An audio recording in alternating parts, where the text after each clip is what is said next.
구약 성경을 읽다 보면 구약 성경에는 예언자들이 많이 등장을 합니다. 아마 여러분들도 기억하실 거예요. 그들이 예언한 내용이 무엇인지, 그들이 어느 시대에 활동했는지는 잘 모르지만 또 어떤 예언자는 유명하기 때문에 그래도 귀동량도 있고 말씀을 읽어서 아는 분도 있겠지만 예언자들이 많다 하는 것을 우리 모두가 알고 있는 그런 내용입니다. 이사야라는 사람도 있었고 예레미야라는 사람도 있었고 심지어는 그 앞으로 올라가서 엘리야라는 사람도 예언자였다. 또 어떤 사람은 더 올라가서 모세도 나름대로 이스라엘의 예언자였다 하고 그렇게 주장하는 사람도 있습니다. 그런데 이렇게 구약 성서에 등장하는 예언자들이 그들의 백성에게 전하는 메시지가 있는데 그 메시지에 공통점이 있어요. 그 사람이 어느 시대에 활동을 했는지 또는 어느 지역에서 활동을 했는지는 상관하지 않고 시대를 막론하고 장소를 막론하고 예언자들이 외쳤던 메시지의 공통점은 뭐냐면 자기가 지금 메시지를 외치고 있는 이 공동체가 평안해지기를 바란다. 이 공동체가 하나님께로 돌아와서 다시 구원을 얻게 되기를 바란다 하는 게 모든 예언자들의 메시지의 공통점이었다. 우리가 그렇게 말할 수가 있습니다. 대부분 예언자들이 등장한다는 것은 그만큼 상황이 심각하다는 거예요. 만약에 상황이 편안하고 모든 사람들이 하나님의 말씀대로 살고 그 민족이 내부에 아무런 문제가 없으면 예언자가 등장할 필요가 없다 하는 게 기본적인 인식입니다. 그러니까 예언자들이 자꾸 등장한다는 이야기는 우리들한테 겉으로 드러내지 않지만 그만큼 사회가 예언자들을 필요로 하고 있다는 것을 보여줘요. 그래서 이 많은 예언자들이 활동을 할 때의 역사를 들여다보면 그때 그 나라나 그 사회가 마치 바람 앞에 있는 등불과 같이 풍전 등화의 길을 걸을 때 이런 예언자들이 등장해서 하나님의 메시지를 선포했다 하는 것을 우리가 알게 됩니다. 그 예언자들이 등장한 이유는 그러니까 간단합니다. 지금 우리 민족이 이렇게 어려움을 당하고 있는데 이러한 어려움을 당하게 되는 원인은 무엇이다. 그래서 이러한 결과를 낳게 될 터이니 우리가 이러한 결과로부터 벗어나서 다시 하나님께 돌아오고 하나님으로부터 구원을 얻으려면 어떻게 해야 할 것인가 하는 그런 내용이 구약 성서에 등장하는 예언자들의 메시지의 핵심이라고 할 수가 있습니다. 그러니까 그들은 늘 이렇게 예언합니다. 당신이 잘못했다 이렇게 예언하는 게 아니라 우리 성읍이 우리가 살고 있는 이 나라가 우리 민족이 지금 이러이러한 잘못을 범하고 이렇게 나가고 있기 때문에 곧 하나님의 심판과 징계가 우리 가운데 임할 것이다. 때로는 그 심판과 징계를 벗어나기 위해서 이렇게 해야 된다라고 주장하는 사람도 있었고 이미 우리가 죄를 너무 많이 졌기 때문에 일단 심판은 받아야 한다. 징계는 받아야 한다. 이거는 피할 수 없는 운명이다. 그러나 일단 징계를 받더라도 그것이 끝은 아니다. 하나님께서 다시 우리에게 긍휼을 베푸셔서 우리 민족을 다시 회복시켜 주실 것이다 하는 그런 메시지를 예언자들이 선포를 했던 것을 볼 수 있습니다. 공동체를 향하여 그들은 메시지를 선포하고 있었습니다. 심지어는 요나 같은 선지자 우리가 잘 보면은요 대부분의 예언자들은 자기 민족을 향해서 자기 민족에 대한 애정을 가지고 예언을 선포합니다. 그런데 요나서는 거꾸로 되어 있습니다. 요나가 가장 싫어하는 적으로 여기는 니느웨라는 성읍을 위해서 그 성읍이 구원을 받도록 메시지를 선포하라고 하나님께서 그를 부르셨다는 겁니다. 그러니까 우리가 잘 아는 이야기가 뭡니까? 요나가 그렇게 부름을 받았는데 요나의 마음속에는 무엇이 있었어요? 니느웨가 구원받는 거 이건 있을 수도 없는 일이야. 그 나쁜 놈들은 다 멸망당해야 돼. 그러니까 하나님의 구원의 메시지 어떻게 하면 구원받을 수 있다는 메시지를 선포하지 않으려고 니느웨하고는 저 멀리 떨어져 있는 반대쪽으로 도망을 가다가 고래 뱃속에 들어갔다 나왔다 하는 그런 이야기. 그런 이야기가 등장하게 된 게 바로 예언자들이 선포하는 메시지의 핵심은 무엇이냐? 그것은 바로 그가 속한 성읍이든지 아니면은 심지어는 그가 적으로 생각하고 있는 성읍이든지 그 성읍이 하나님의 심판 앞에 놓여 있을 때 어떠한 형태로든지 하나님의 징계가 임하면 그 징계를 받아들이든지 아니면 그 징계로부터 벗어날 길을 지금 선포하고 있다 하는 것을 우리가 알 수 있습니다. 그러나 이것은 개인을 위한 메시지가 아님에도 불구하고 결국은 궁극적으로 그 공동체 속에 속해 있는 개인의 삶을 위한 메시지임을 우리가 알 수 있습니다. 왜냐하면 개인의 삶은 공동체의 안녕과 공동체의 평화와는 결코 분리될 수 없는 삶이기 때문입니다. 우리는 그것을 많이 경험합니다. 남과 북이 대치되고 있는 상황이 있으니까 아무리 돈이 많고 재산이 많고 권력이 있는 사람이라고 할지라도 만약에 그런 일은 안 일어나야 되겠지만 남과 북이 서로 싸우는 상황이 벌어지면 뭐 돈이 많고 권력 있는 사람들의 비행기 타고 다 도망갈지는 모르겠지만 어쨌든 그들은 자기들의 재산의 손실을 보게 되고 자기들의 삶의 어려움을 겪게 됩니다. 심지어는 그런 사람들도 그럴진데 평범하게 살아가는 우리 같은 서민들의 삶은 더 큰 어려움을 겪게 됩니다. 그래서 우리는 늘 이 땅에 평화를 주시옵소서 하고 기도합니다. 그것은 이 땅의 평화가 아니라 바로 우리 한 사람 한 사람의 평화를 의미하기 때문입니다. 그런데 가끔 보다 보면요, 나라가 이렇게 풍전등화와 같은 상황이 들어간다든지 성읍이 멸망의 위기에 있는데도 불구하고 오히려 그것을 기회로 삼아서 그런 민족의 어려움이나 성읍의 어려움을 기회로 삼아서 치부를 한다든지 그 기회를 이용해서 권력을 잡는 그런 사람들, 대단한 사람들이라고 저는 생각합니다. 근데 그런 사람들도 있는 것을 가끔 보게 됩니다. 그러나 그런 사람들은 아주 가끔 있고 대부분의 우리와 같이 그냥 살아가는 사람들은 우리가 속한 사회가 평안하면 우리도 평안하고 우리가 속한 사회가 흔들리고 우리가 속한 사회가 불안하게 되면 우리 같은 서민들의 삶도 따라서 흔들리고 불안하게 된다는 건 아주 당연한 이치다 하는 겁니다. 그러니까 우리가 하나님 앞에 기도할 때 하나님 내가 좀 이 한 해를 평안하게 살도록 나를 도와주시옵소서 하는 기도는 더 나아가서 하나님 내가 속해 있는 이 성읍이 평안하고 안정된 그런 한 해를 보낼 수 있도록 하나님께서 도와주시옵소서 하는 기도로 나아가야 된다는 것입니다.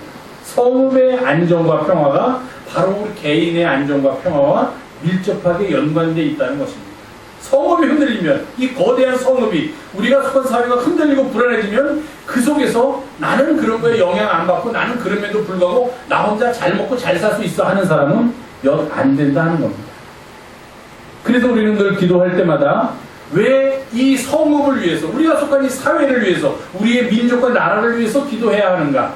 결국 따지고 보면 그것이 어떤 이상적인 기도가 아니라 결국은 나 자신을 위한 기도가 된다는 것을 알 수 있게 됩니다. 성읍의 안정이, 나라의 안정이, 민족의 안정과 평화가 결국은 내가 편안하게 살 수 있는 길임을 우리는 깨닫게 된다는 것입니다.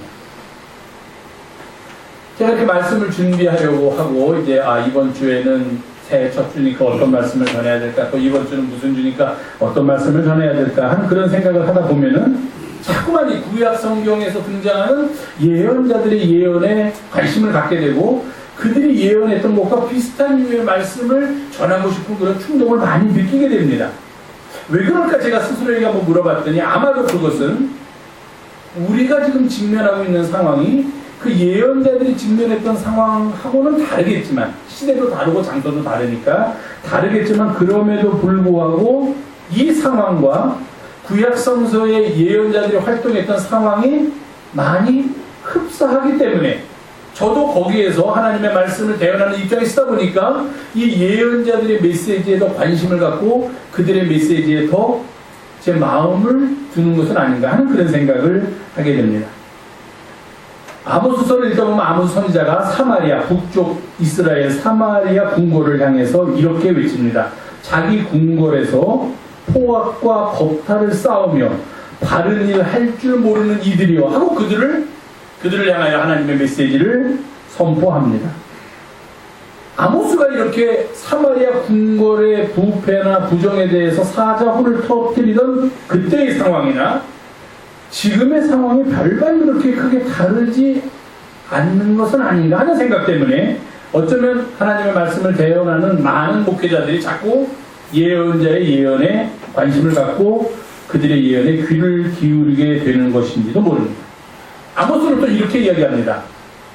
사마리아 궁궐을 향해서 힘없는 자를 밟고 그에게서 미래 부당한 세금을 거두며 의인을 학대하고 뇌물을 받고 성문에서 죄 없는 가난한 자를 억울하게 하는 사람들이여 너희는 들어라. 이제 하나님의 진노가 너희들에게 임할 것이다. 그렇게 아모스 선지자는 외쳤습니다. 그런 메시지를 들으면서 이렇게 당시 북이스라엘을 향해서 선포했던 아모스의 메시지, 그 북이스라엘이라는 성읍과 그곳에 살고 있는 공동체를 향하여 선포했던 메시지가 지금 우리에게도 필요한 메시지가 아닌가 하는 그런 생각을 거둘 수가 없는 것 같습니다.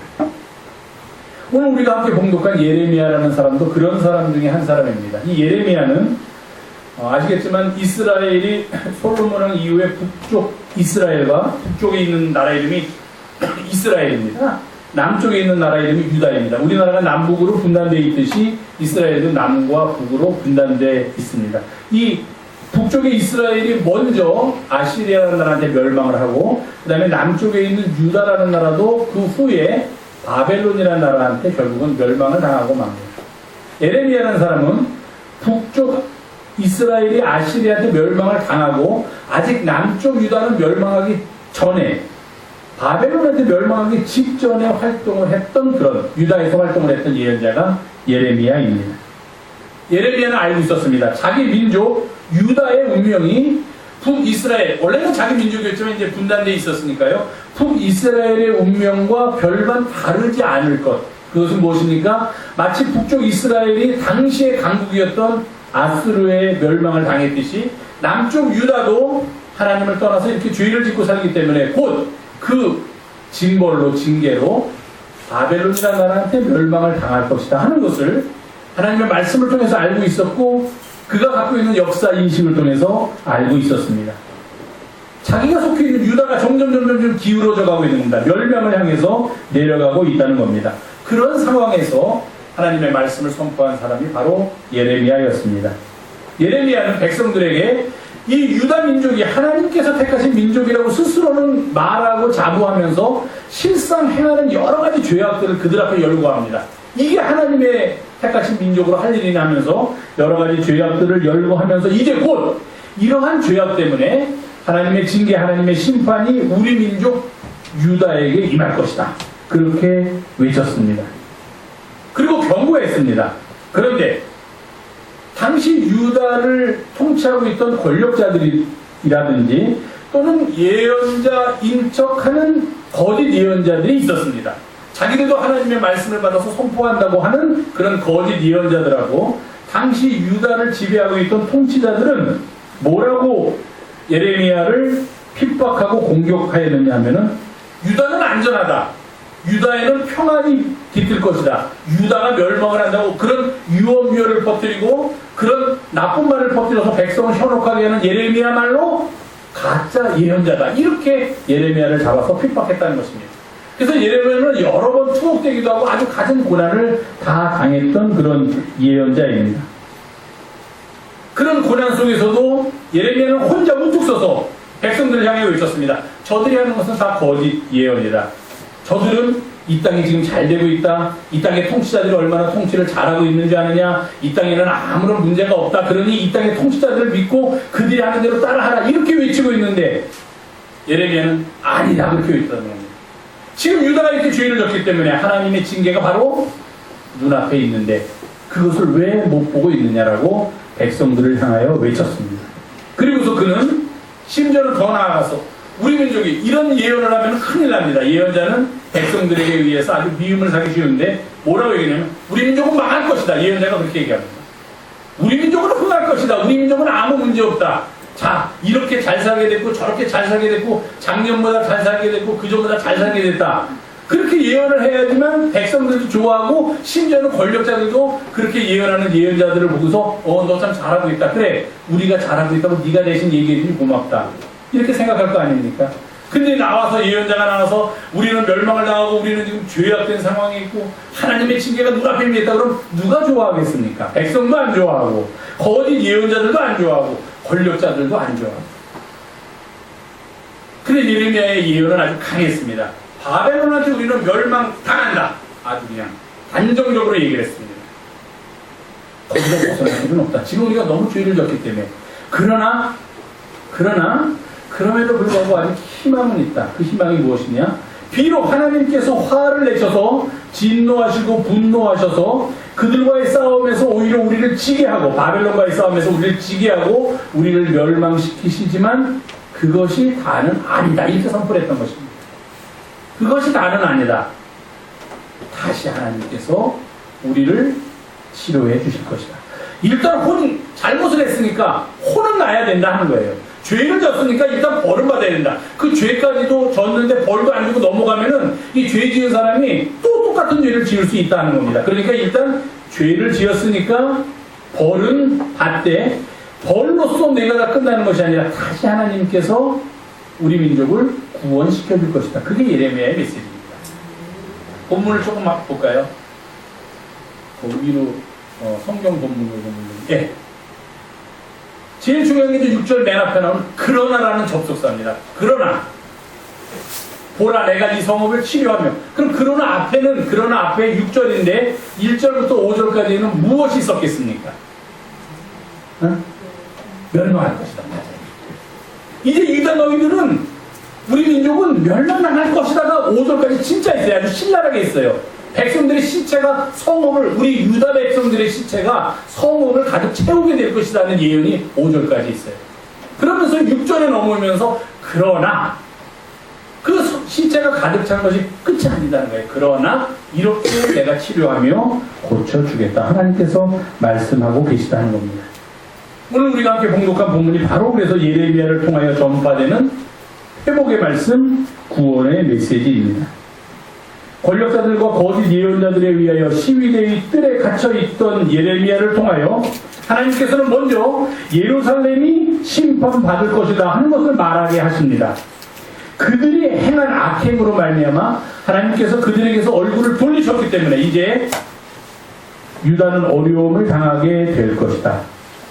그런데 그것이 끝은 아니다. 그러나 하나님께서 그 성읍을 사랑해서 다시 치료하고 고쳐 낫게 하실 것이다. 평안과 진실의 풍부함을 보일 것이고 유다의 포로들, 이스라엘의 포로들을 다 고향으로 돌아오게 하실 것이다. 그렇게 말씀해주고 계십니다.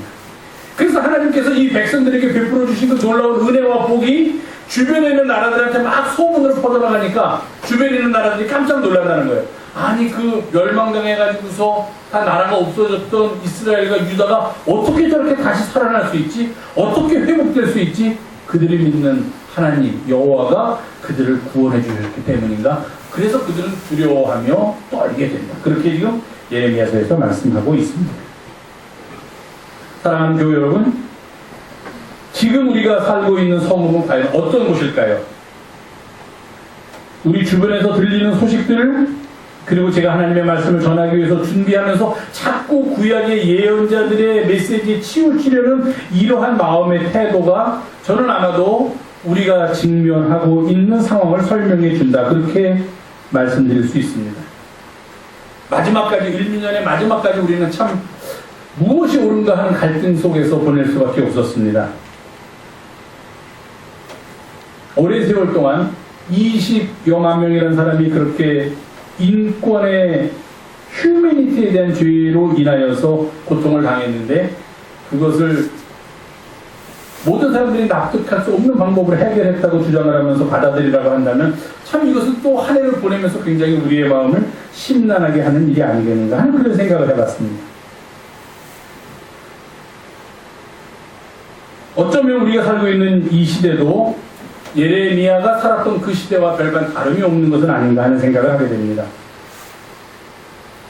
약한 자들이, 힘없는 자들이, 고통당하는 자들이 외치는 외침은 허공에서 그냥 사라지고 그것은 잘못된 일, 나쁜 일이라 간주되며 오히려 거짓 예언자들에 의해서 이 땅은 평안하다, 이 땅은 안전하다, 이 땅은 살기 좋은 곳이다, 이 땅의 권력자들이 하는 일은 다 옳다, 그러니 그것을 따라야 한다. 왜 거기에 대해서 잘못되었다라고 말을 하는가라는 메시지가 교회 내부에서까지 선포되는 그런 상황이 있습니다. 물론 옳은 것도 있지만 또 어떤 것은 우리가 비판적인 눈을 가지고서 과연 그것이 옳은 것인가, 역사 속에서 바른 것인가라고 한 번쯤은 질문을 던져야 된다고 저는 생각을 합니다. 그리고 난 다음에 옳구나라고 생각을 하면 생각하는 거고 그렇지 않구나라고 하면 하는 거지 무조건 주어진 것을 당연한 것으로 받아들이는 것은 성숙한 그리스도인의 자세는 아니다 하는 생각을 합니다. 일단 그것이 옳은가 그른가, 역사적으로 어떻게 되어 있는가, 사회적인 사람들은 어떻게 생각을 하고 있는가 하는 것에 대한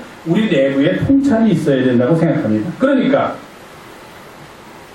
이 땅이 평안하다, 안전하다, 살기 좋은 곳이다, 더 잘 살게 될 것이다, 이렇게 선포되는 메시지만을 우리가 향하여 그저 고개를 끄덕이고 있을 수만은 없다 하는 겁니다. 이런 상황 속에서 정말로 신랄하게 아니다, 우리 사회가 지금 하나님의 뜻에서 많이 벗어나 있다, 하나님께서 인도하시는 길에서 어긋나 있다라고 과감하게 용기 있게 외칠 수 있는 그런 메시지가 과연 얼마나 우리 가운데 존재하느냐 하는 겁니다. 어쩌면 우리가 지금 당하고 있는 이 모든 갈등과 분열은 우리 민족의 죄악 때문에 당하고 있는 하나님의 진노와 분노일지도 모른다. 그러나 이제 2016년도에는 하나님께서 그의 얼굴을 우리를 향하여 주실 것이다. 하나님께서 이 백성을 어이없게 여기셔서 이 성읍을 치료하고 고쳐서 낫게 해주실 것이다라는 구원의 메시지가 이제는 이 민족을 향하여 선포돼야 한다고 그렇게 믿습니다. 우리의 죄악을 하나님께서 정하게 깨끗하게 씻어주시고 우리가 범한 모든 죄악을 용서해 주시라는 말씀이 바로 8절에서 선포되고 있습니다. 내가 그들을 내게 범한 그 모든 죄악에서 정하게 하며 그들이 내게 범하며 행한 모든 죄악을 사할 것이라. 그저 안전하다, 평안하다, 잘하고 있다라는 메시지가 아니라 비록 우리가 하나님의 뜻을 벗어나서 약한 자를 돌보지 못하고 가난한 자와 함께하지 못하고 고난받는 자의 현장에 가지 못했다. 그래서 하나님께서 우리를 향하여 분노하셨다, 진노하셨다. 그럼에도 불구하고 그러나 이제는 하나님께서 우리를 고쳐주실 것이다라는 메시지가 선포되어야 하리라 생각됩니다. 그냥 고쳐주는 게 아니라 우리가 지은 모든 죄악으로부터 우리가 돌이켜야만 한다는 것입니다. 우리가 살고 있던 잘못된 모든 관습으로부터 우리가 벗어나서 바른 길로 들었을 때 하나님의 구원의 메시지가 우리를 향하여 선포되리라 믿습니다. 예레미야를 통하여 이제 멸망의 길로 치닫고 있는 유다 민족에게 선포되었던 바로 이 예레미야서 33장에 있는 메시지가 2016년도 우리가 살고 있는 이 사회를 향하여 다시금 선포되리라 그렇게 믿습니다. 새롭게 2016년도가 시작되었습니다. 다들 희망을 얘기하고 성공을 얘기하곤 하지만 그러나 솔직히 들여다보면 그렇게 모든 일이 순탄하게 우리 가운데서 일어날 것 같지는 않은 또 그런 험한 한 해가 열려진 것 같다 하는 생각도 금할 수가 없습니다. 그러나 우리는 그럼에도 불구하고 이 성읍을 위하여 계속 기도합니다. 그동안 이 성읍에서 저지른 모든 죄악으로 이 성읍이 멸망으로 그치지 않도록 우리에게서 얼굴을 돌리셨던 하나님께서 우리의 용서의 간구와 우리의 회개로 말미암아 다시 그 얼굴을 우리에게로 돌리시는 역사가 이해에는 나타나기를 간절히 기도합니다. 그래서 하나님께서 우리의 성읍을 치료하여 주시리라 믿습니다. 하나님께서 우리 성읍을 고쳐서 낫게 해 주실 줄로 믿습니다. 하나님께서 이 성읍의 평안과 진실이 풍성하도록 허락해 주실 줄로 그렇게 믿습니다. 이해에는 우리 모두가 그렇게 살아야 할 일입니다. 새해가 우리에게 희망으로 다가온다라고 우리는 고백하지만 그러나 그 희망을 실제로 우리의 삶에서 이루는 길은 결코 쉽지 않을 것입니다. 그래서 우리는 그 희망을 위하여 이 성읍을 향한 하나님의 자비를 간구합니다. 이 성읍을 향한 하나님의 긍휼을 구합니다. 이 성읍을 향한 하나님의 용서와 사랑을 구하면서 이 해를 시작합니다. 이 안에 하나님께서 이 성읍을 치료하고 고쳐서 낫게 하시는 역사가 우리 가운데서 우리의 눈앞에서 기쁨으로 많이 일어나는 한 해가 되기를 위해서 다 같이 기도하기를 바랍니다. 기도하겠습니다. 고마우신 주님, 오늘도 새해 첫 주일 주님 앞에 나와서 예배하면서 또 이렇게 이 성읍을 위하여 저희가 함께 기도하게 하심을 감사드립니다. 이해에는 주께서 이 성읍을 치료하여 주시고 이 성읍을 고쳐서 낫게 하여 주시옵소서. 하늘의 평안과 진실이 풍부한 그런 성읍이 되도록 하나님께서 역사하여 주시옵소서. 우리 예수님의 이름으로 기도하옵나이다. 아멘. 오늘 새 첫 주일을 맞아서 성찬 예식을 거행하도록 하겠습니다.